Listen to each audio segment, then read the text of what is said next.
Sophie Cunningham is one of the biggest names in the WNBA. She's also one of the best glue guys, role players in the entire league. Caitlyn Clark moves the needle. Unlike anybody else in this league, fans are coming to see one particular player. Along with that, carries over the support to the entire team. The Indiana Fever are in total chaos, and the one player who could break Caitlyn Clark's future just grabbed the microphone and told the whole world she's for sale. What's happening in Indiana isn't just an off-season negotiation, it's a full-blown crisis, a power struggle fueled by money, loyalty, and a catastrophic front office miscalculation. The $55 million empire that Caitlyn Clark built is on the verge of collapsing, and it's all starting because of one player's shocking public comments. This all started on a podcast. Indiana Fever star Sophie Cunningham, fresh off a season where she became a fan favorite, didn't just test the waters of her upcoming free agency. She took a grenade to the entire negotiation process. She looked right into the camera and publicly stated what she wants. And she wasn't talking to the Fever, she was talking to the entire league. Her exact words sent a shockwave through the fan base. "The next team I play for, I want a bigger contract, so then I can buy a house and be cozy." Then she delivered the chilling line that kicked off the chaos. "It could be anywhere." This wasn't a one-time slip-up. On another podcast appearance, she doubled down, saying with a sense of finality, "This could be my last time in an Indiana Fever jersey." This was a calculated media play. Cunningham just finished a one-year, $100,000 contract with the Fever. She is now an unrestricted free agent, and she knows she is worth exponentially more. The fan reaction was immediate and visceral. Social media exploded with fans begging the front office, "We can't lose her," and demanding they pay her what she is worth. The panic wasn't just external. In a move that shows just how high the internal stakes are, Caitlyn Clark herself publicly commented on Cunningham's social media post, "We need you back." When your franchise superstar has to publicly lobby for a teammate's return, you know the front office has lost control of the narrative.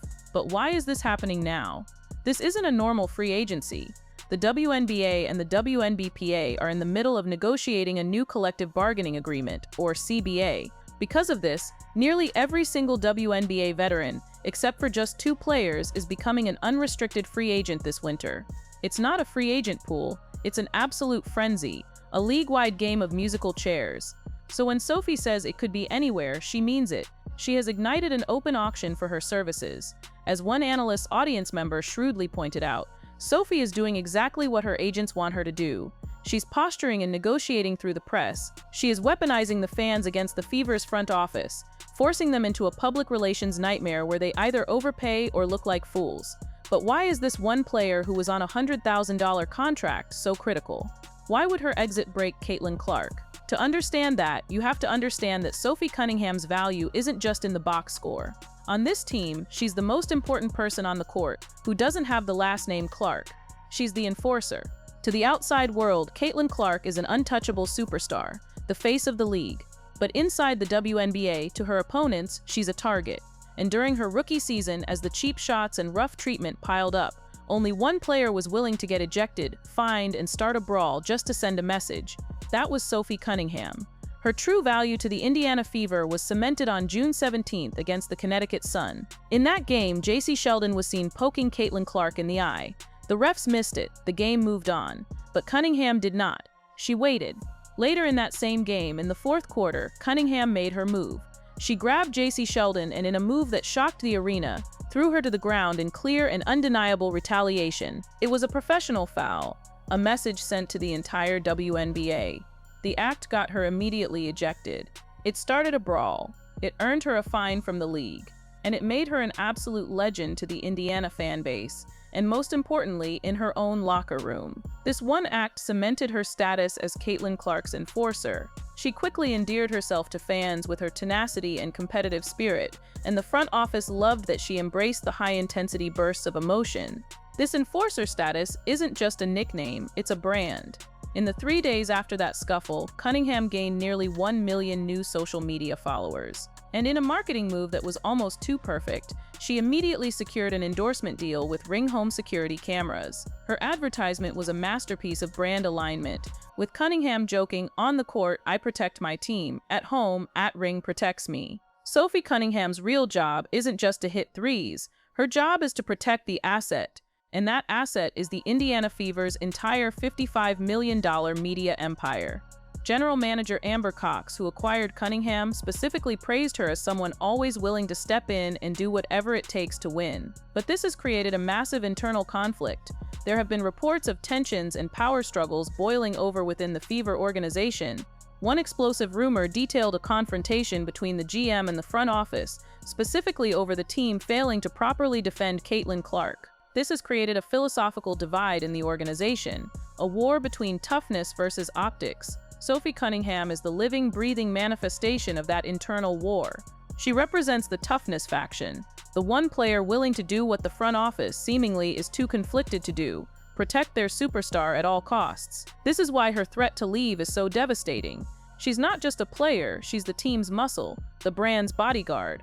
But the Fever's front office is now finding out that this kind of loyalty doesn't just come with a price tag, it comes with a massive franchise-breaking dilemma.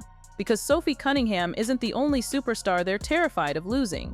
What does a front office do when it's forced to choose between its superstar's enforcer and its other superstar? This is the impossible choice at the heart of the Fever's chaos. Because as much as the fans and Caitlyn Clark want Sophie Cunningham back, the front office has a different priority. The Indiana Fever's #1 goal, as publicly and explicitly stated by General Manager Amber Cox and head coach Stephanie White, is not re-signing Sophie Cunningham. It's re-signing three-time All-Star Kelsey Mitchell, and when you look at the data, you understand why. In 2025, Kelsey Mitchell wasn't just an All-Star, she was an All-WNBA first-team selection and a finalist for the league's Most Valuable Player award. The 2025 season for the Fever was defined by being riddled with injuries. Caitlyn Clark was sidelined, Sophie Cunningham was sidelined with a season-ending knee injury. The team was a skeleton crew, but Kelsey Mitchell put the entire franchise on her back. She averaged a staggering 20.2 points per game, led the entire WNBA in three-pointers made, and was second in the league in total points. She carried that depleted roster, a team that had no business winning, to the semifinals, just one game shy of the WNBA Finals. She is the team's offense when Clark isn't on the floor. And here is the kicker, the source of the entire crisis. Kelsey Mitchell, just like Sophie Cunningham, is an unrestricted free agent. She played the 2025 season on a one-year deal, and has publicly stated that she wants to test free agency. With the new CBA about to be ratified, salaries are set to rise significantly, and Mitchell is in line for a supermax deal. The Indiana Fever have two absolutely essential, codependent free agents, and in all likelihood, they only have the cap space for one massive max-level contract. They are in an impossible bind. They are being forced to choose, and this is the real chaos. This isn't a simple good player versus great player debate. This is a choice. Which part of Caitlyn Clark's game do we leave vulnerable? Do you pay the enforcer Cunningham to protect her body and ensure she feels safe on the court? Or do you pay the MVP Mitchell, the only other player on the roster who can reliably create her own shot, to protect Clark's game, to take on the ball handling and playmaking responsibilities that free Clark up to be a scorer? The love for Mitchell in the locker room is just as strong. After her season-carrying performance, Cunningham herself called Mitchell everyone's GOAT, and Clark called her MVP Kels. The front office is trapped. They can't keep both, and whoever they choose, they will be creating a massive, unfillable hole. General Manager Amber Cox is facing a multi-front war. She has to negotiate with her enforcer and her MVP, but her problems are even bigger than that. There's a conundrum in the paint, a third major free agent who is holding the entire offense hostage. When the Indiana Fever signed veteran Natasha Howard in February 2025, she was supposed to be the final piece of their championship puzzle. Instead, she may be the piece that stops the entire offense cold. This is the conundrum.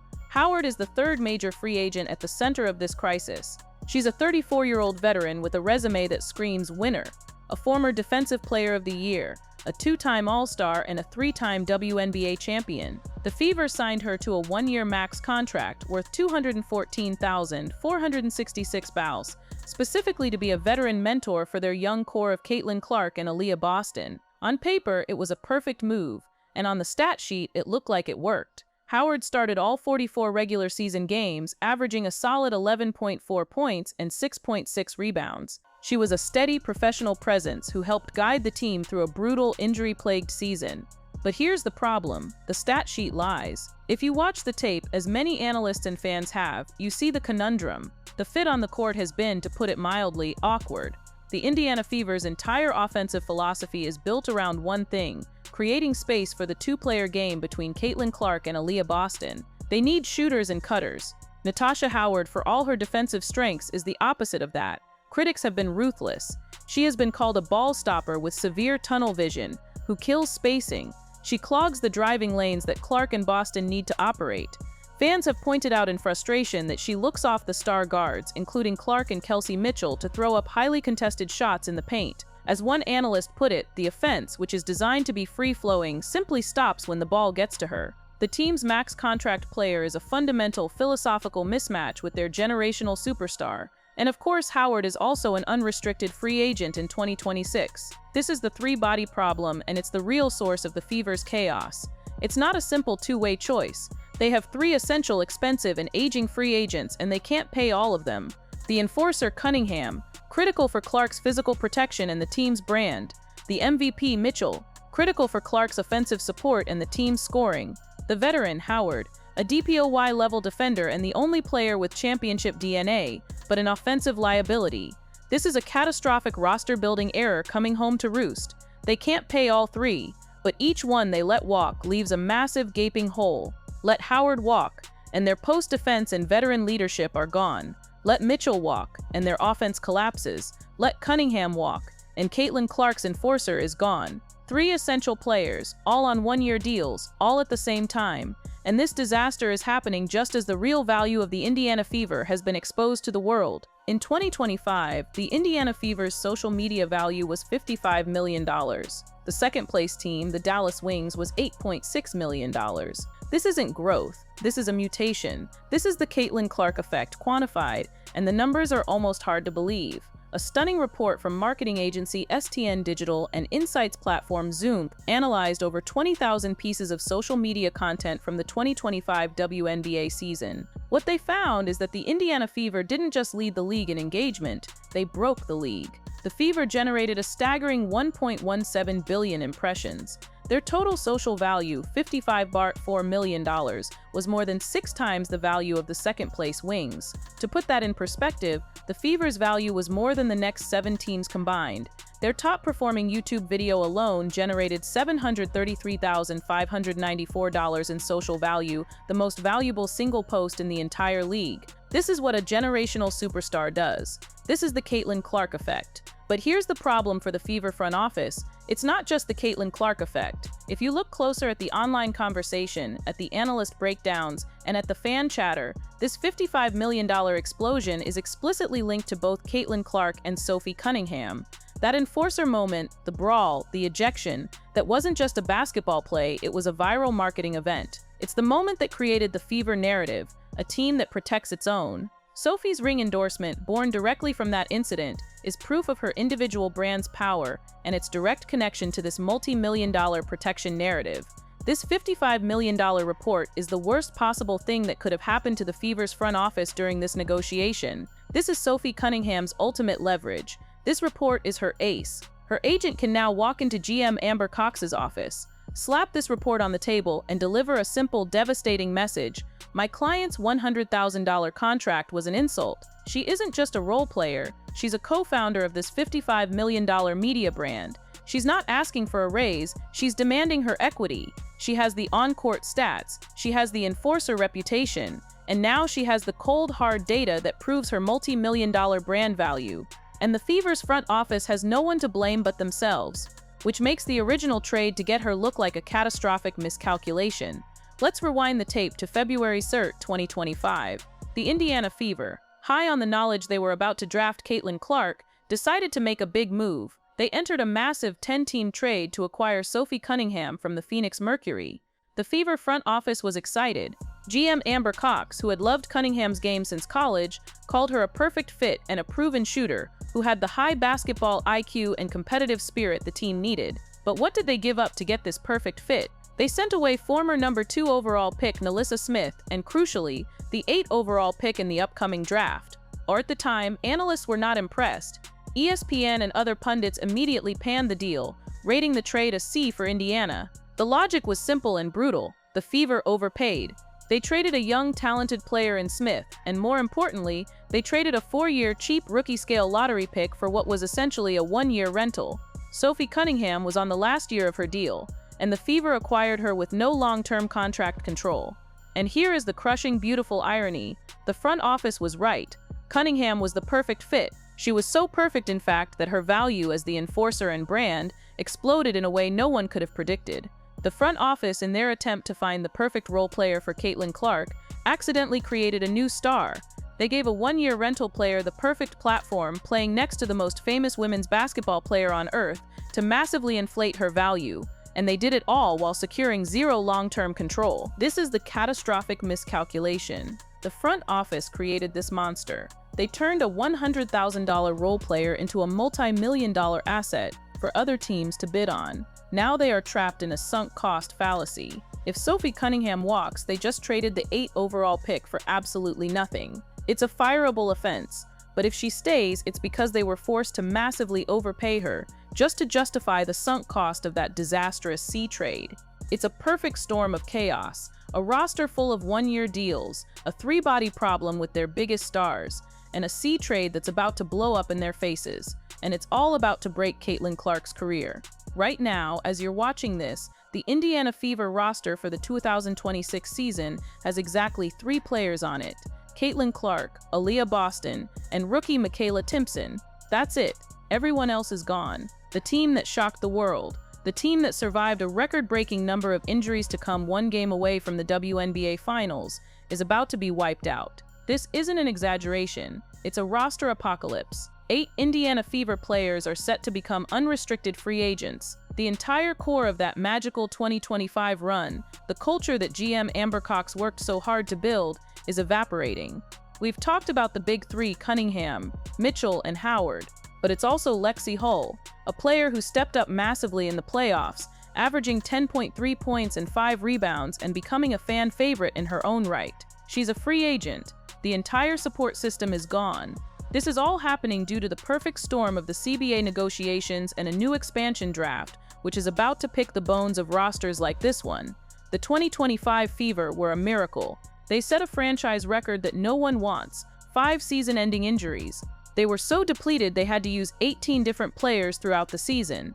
The fact that they made the semifinals with Clark and Cunningham both out with devastating injuries is a testament to their heart.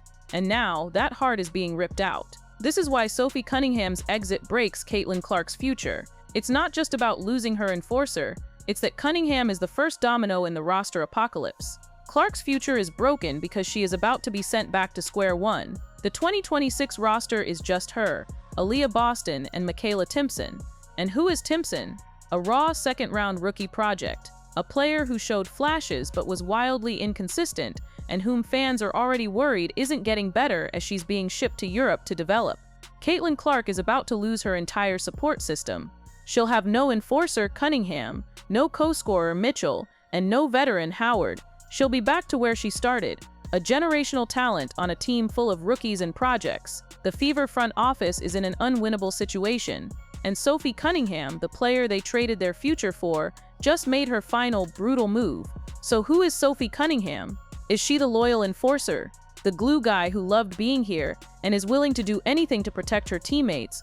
Or is she a ruthless, cold-blooded negotiator who just exposed the Fever's greatest weakness for her own financial gain? The answer, as it turns out, is yes. Let's be perfectly clear, Sophie Cunningham has earned this. She is not just a personality. She's not just an enforcer. She is a damn good basketball player. In 2025, she had the best shooting season of her entire career. She shot a career-high 46.9% from the field and a blistering 43.2% from three-point range. Her true shooting percentage was an elite 65.5%. She's not just a shooter, either. She's a pesky, versatile defender who can guard multiple positions. She is, in short, the perfect role player to put next to Caitlyn Clark. And at 29 years old, this is her last chance for a massive, life-changing payday. She has been loyal. In her exit interview, she said, "I have loved being here. My hope is I would like to continue that." But she immediately followed it up with the coldest, most honest line of the entire saga. "I might be blonde, but I can't just not look at other opportunities." That's the real Sophie. Loyal but not stupid. The Fever's front office has no good moves. Their only piece of leverage It's a tragic one. Cunningham's season ended with a torn MCL in her right knee. She described the moment on her podcast. "Someone ran into my knee and it snapped. I felt a pop right away." That devastating injury is cruelly the only thing that might snap her market value back to a price the Fever can actually afford. This is the chaos in Indiana. There is no good move for the front office. Option 1. They pay Kelsey Mitchell the priority and let Cunningham walk. The result? They look like fools. They traded the 8 overall pick for nothing. And worse, Caitlyn Clark is left unprotected, fueling the toxic narrative that the front office fails to defend Caitlyn Clark. Option 2. They pay Sophie Cunningham, the fan favorite, and let MVP finalist Kelsey Mitchell walk. The result? They lose their MVP finalist. They lose the player who carried them to the semifinals. Clark's offensive game suffers, and the team is objectively undeniably worse. The result? She walks, and the front office looks petty and stupid, poisoning the well for any future free agents. The Fever front office is trapped in a prison of their own design. The title of this video isn't a what if, it's a prophecy. Sophie Cunningham's exit or her staying will break Clark's future because the damage is already done. The Catastrophic Miscalculation wasn't her podcast. It was trading a 4-year asset for a 1-year rental 10 months ago. The Indiana Fever built a $55 million empire in 1 year, but they may have forgotten the oldest rule in business. It's one thing to build an empire, it's another thing to protect it. And in this league, the enforcer always gets paid. The only question is, by who?